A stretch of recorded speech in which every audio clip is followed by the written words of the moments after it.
Ассалаумағалейкум. Біз бүгін қазақтың ұлттық тағамдарының бірі жаппасайды әзірлейтін боламыз. Ең алдымен бисмиллах деп 100 мл шамасында сұйық майды қазанға құямыз да қыздырып, кейін сиырдың майда етіп туралған 500 грамм шамасында етті 5 минуттай қуырамыз.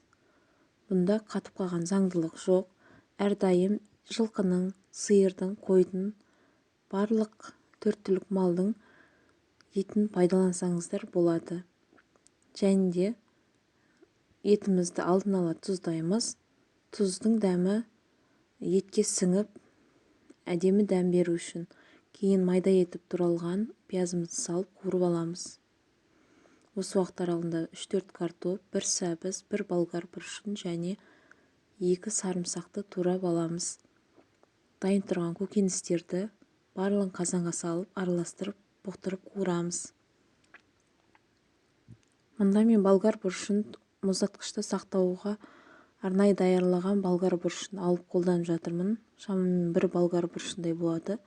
Болгар бұрышын қыс мезгілінде қалай сақтау керектігін төменгі ссылка қалдыратын болам. Сол арқылы өтіп көрсеңіздер болады. Енді бұл астың қамырын дайындайтын боламыз. Ол үшін 300 грамм шамасында ұн, 1 шымшым тұз және жылы суды пайдаланып отырып қамырымызды жақсылап илеп аламыз және 10 минутқа демалдырып қоямыз. 10 минуттан соң қазанның диаметріндей етіп қамырымызды домалақ етіп жайып аламыз. Қазанның диаметріне үлкен болған жағдайда қамырларымыз сыймай қалың болып шеттері қайырылып пісуі мүмкін. Міне мен көрсеткендей 2 күлшенің ортасына көбірек ұн сеуіп, 2 күлшені бір мезгілде бірден жайсаңыздар да болады.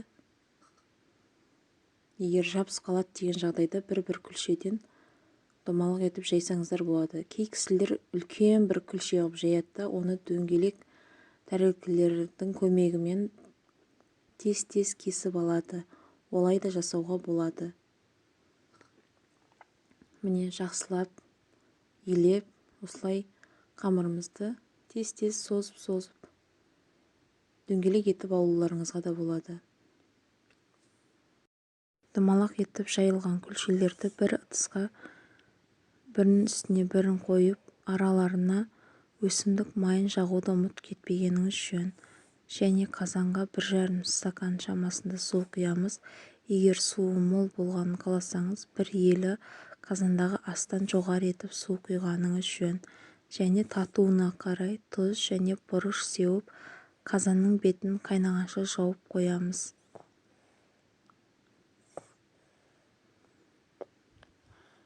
Қазанымыз қайнаған соң дайын тұрған қамырларды бірінің үстіне бірін ретімен қоямыз.